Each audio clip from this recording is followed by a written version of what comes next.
Have Ethereum's London hard fork. This article did a really good job of explaining everything that is going on. So this is what you need to know and what to expect. So let's dive into it. What is going on with this Ethereum London hard fork? How is it going to impact Ethereum? How is it going to impact miners? And how is it going to impact us, all of us as holders? So let's dive into this.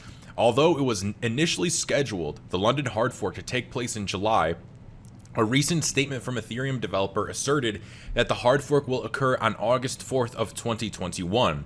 So let's start here. Why does the Ethereum blockchain need improvements? Launched in 2015, the Ethereum's network utilization has grown massively in the next 6 years, as it's arguably the most used blockchain in the space today.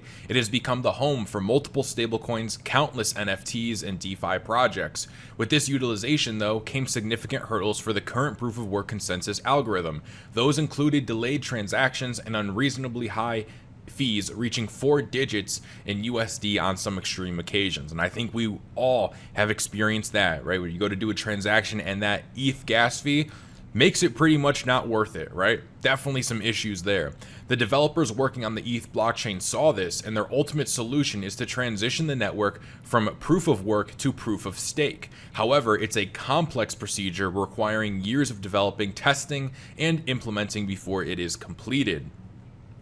After the Istanbul and Berlin hard forks, now it is time for the next one, codenamed London. The London hard fork will contain several EIPs, most notable of which are 1559 and 3554. As explained in EIP 1, each proposal should follow these guidelines, and here's what they say. The EIP should provide a concise technical specification of the feature and a rationale for the feature. The EIP author is responsible for building consensus within the community and documenting dissenting opinions. EIP 1559 aims to reduce transaction fees through a somewhat controversial method. Instead of the user having to send a gas fee to a miner for the transaction to be included in a block, EIP 1559 proposes that gas fees be sent to the network. And here's their little diagram here. So here's the transaction fee, and then base fee and tip, the primary market fee, secondary market fee, and basically what it says is EIP 1559 gas to be sent to the network instead of miners, so the fee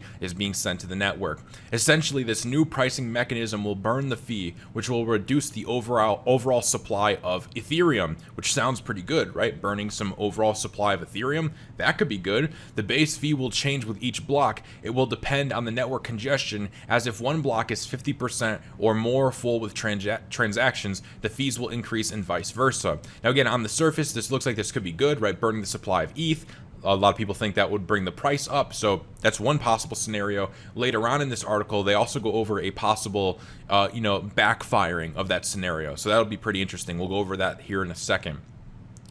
EIP 3238, on the other hand, will target the difficulty time bomb. It's a feature that makes mining Ethereum increasingly more difficult. The idea is for mining to become so hard that miners will have no choice but to transition out of Ethereum 1.0 and move over to Ethereum 2.0. Okay, so how do they plan to get these people over? Is to make the mining super hard to the point where you basically have no choice. You would just switch over.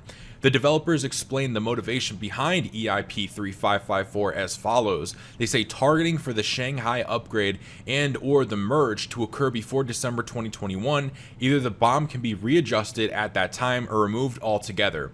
Now here's the controversy. While the aforementioned proposal upgrades might sound like a move in the right direction for most, not all parties are happy, especially with EIP 1559. The burning of the fees would essentially create a deflationary effect on the second largest cryptocurrency.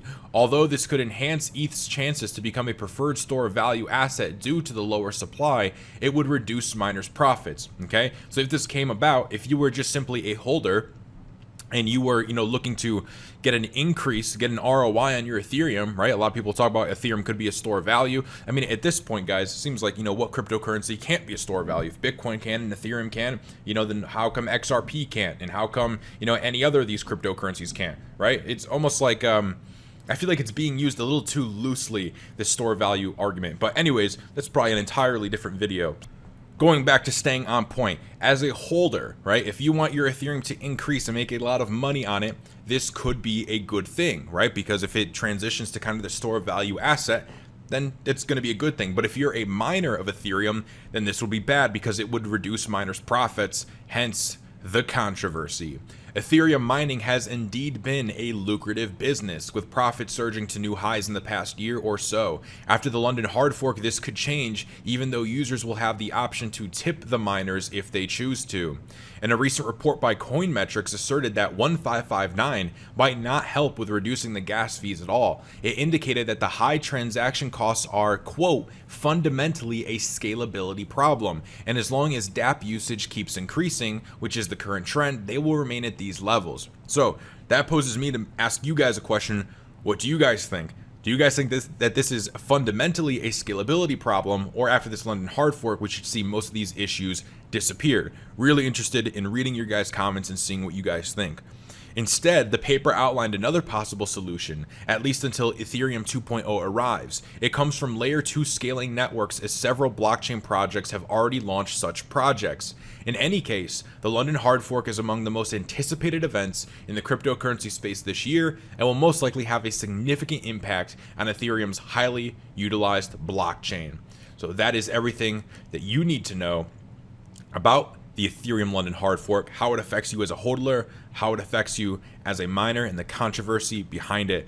Let me know what you guys think in the comments below. Hey, if you enjoyed this clip and you want to see the entire video, check the first link in the description. That link will link you back to the entire video that is posted on my main channel. Make sure you subscribe to this channel if you like short and to the point videos on specific crypto topics. And if you want to see our full length videos and stay up to date with our daily shows, then make sure you go and subscribe to my main channel, The Digital Investor. If you guys could also do me a quick favor and tap the like button, it helps a ton for the YouTube algorithm. I really appreciate all the support that you guys choose to give.